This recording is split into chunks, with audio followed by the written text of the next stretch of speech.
Эгер сиз 2015-жылы депутат болуп калсаңыз, президенттик шайлоонун жыйынтыгы такыр башкача болмок.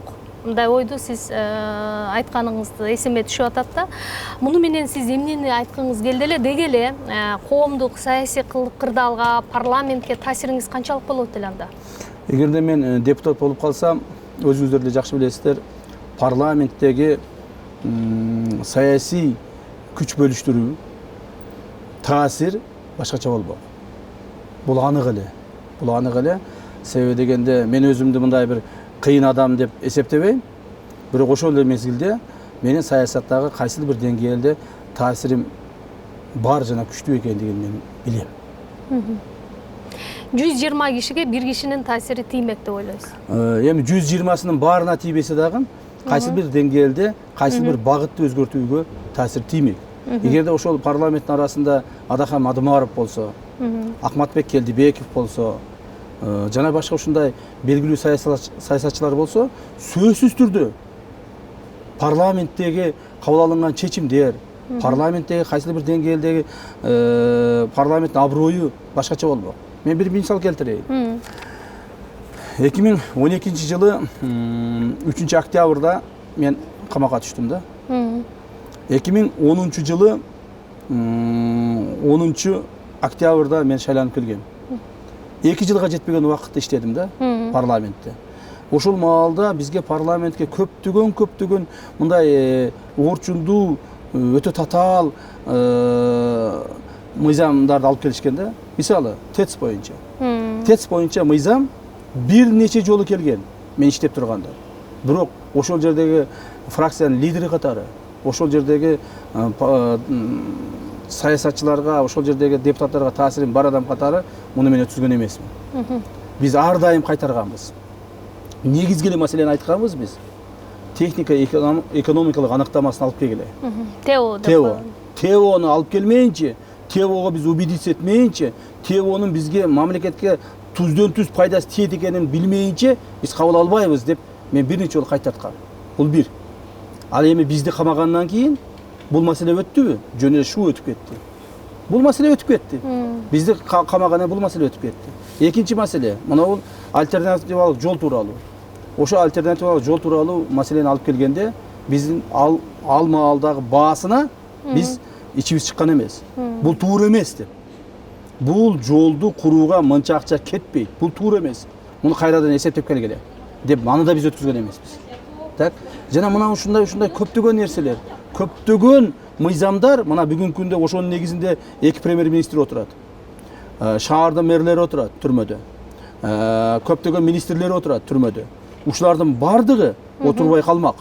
Эгерде биз парламентте болгонубузда, себеби дегенде бул мыйзамдар өтмөк эмес. Ошол туура эмес мыйзамдарды өткүзүшүп, ошол туура эмес мыйзамдарды аткарабыз дешип, мына азыр бардыгы түрмөдө отурушат.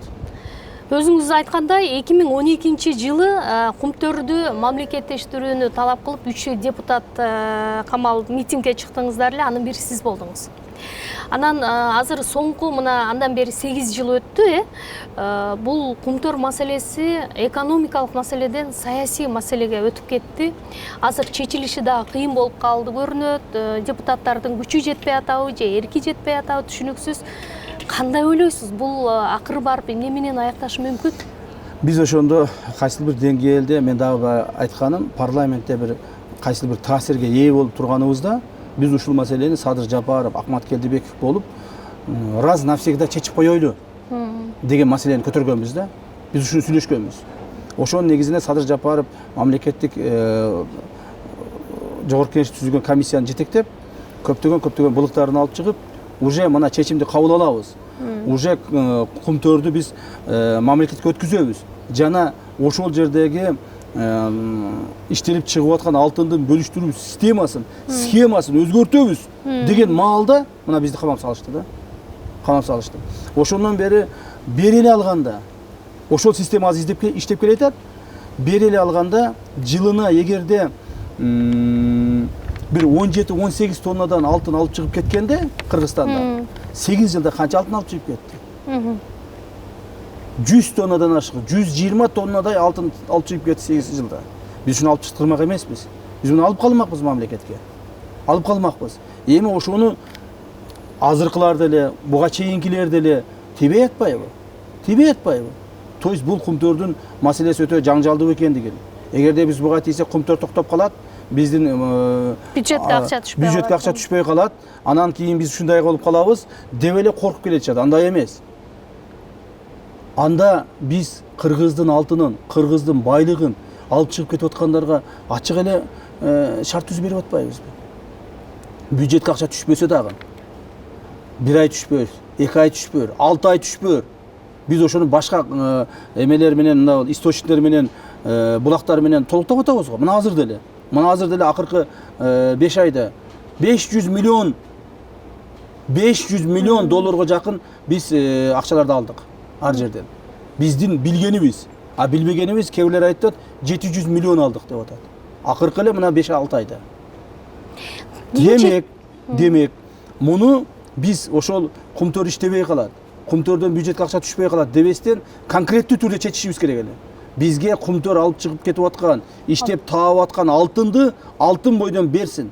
Жок дегенде ошол алтындын, жок дегенде 60-70% бизде калсын деп биз чечим кабыл алышыбыз керек эле. Жана ошого мажбурлашыбыз керек эле. Ошого мажбурласак, эгерде мен ойлоймун 7-8 жылда, 8 жылдын ичинде бизге бир 50 тоннадан түшүп турганда да 40 тонна алтын түшөт эле. Мына азыр сураңызчы, биздин улуттук банкта резервде канча алтын бар? Канча алтын бар экен бизде? 3,5 тоннабы? 3,5-5 тоннанын тегерегинде алтын бар. Бизде толук маалымат жок, менин билгенден. Ал эми 8 жылда бизге түшүп турса, мына, например, ошондо жок дегенде бир 5-6 эле тоннадан түшүп турганда 8 жылда 40-50 тонна алтын түшмөк. 5-6 эле тоннадан түшкөндө. Ал эми күнүн жылына бизде 17-18 тонна алып чыгып кетип атпайбы? Ошону 5-6 тонна ала турган болсок, биз 30-40 эле процентин алып калганыбызда. А эгерде биз 50% алып калганыбызда, 60-70% алып калганыбызда, мына ошон үчүн биз күйүп олтурганбыз. Ошон үчүн бизди болбогон шылтоо менен бизди апарып олтургузган. Себеби биз ошол жерде парламентте турганыбыз буларга жаккан эмес да. Бул эми кийинки 1 жыл, 3 жылдын ичинде чечилеби, жокпу? Буюрса, быйылкы парламент шайлоодо биз парламент келип кала турган болсок, мен муну аягына чыгарам. Эми биз өткөндө мына 8 жылдардын бир аз жашыраак элек да. Жашыраак элек, курч элек, ошону аягына чыгарабыз деп өзүбүз дагы өтө көп кесепеттерге кабылдык. Эми бизден дагы анча-мынча каталар кетип калды, ушинтип аракет кылдык да. Ал эми азыр эгер келе турган болсок, биз муну аягына чыгарабыз. Бул канча калса да азыр айтып атышат, кумтөрдө аз эле калды, эми унчупай эле койсок болот деп. Жок, андай эмес. Биз кумтөрдөгү алтындын кыргыз элине консекансов иштетип калышыбыз керек. Мен бардык коррупционерлердин, мамлекет талап тоногондордун бардыгынын схемасын билип турамын. Бул нерсенин бардыгы айтылат. Көптөгөн нерселер программанын ичине кирет. Так? Ошону колдогон адамдар, ошону кубаттаган адамдар, эгерде мага окшогон депутатты көргүсү келген адамдар, так?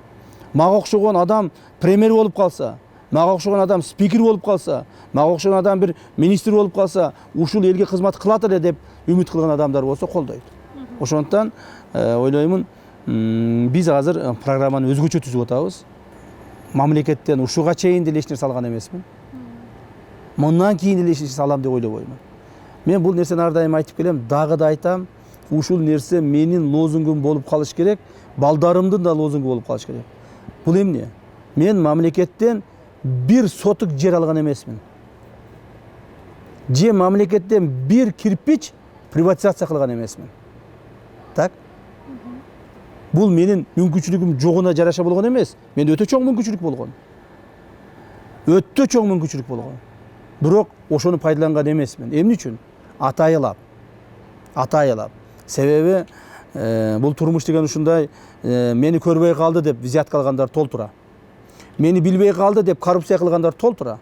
А мен эч кимге айтпай эле алып койдум деген кем байлыктар толтура. Бирок анын баарын эл билип атат. Алар ойлоп атат, мен билбей калды дешипчи, эл билип атат.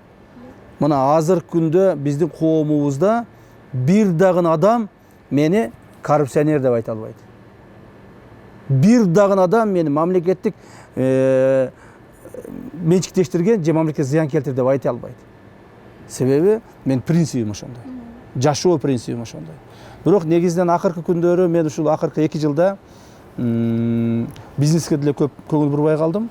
Негизи ишкерчилигиңиз эмне менен эле? Мен ишкерчилигим ушул үй бүлөм, инилерим, мына балдарым чоңоюп ушулар көптөгөн ишкерчилик менен алектенишет да. Бирок мамлекеттик Багытычы, сатып алуу ар түрдүү багытта. Мамлекеттик сатып алуу, мамлекеттик бир кайсыл бир деңгээлдеги ишкерчилик жок.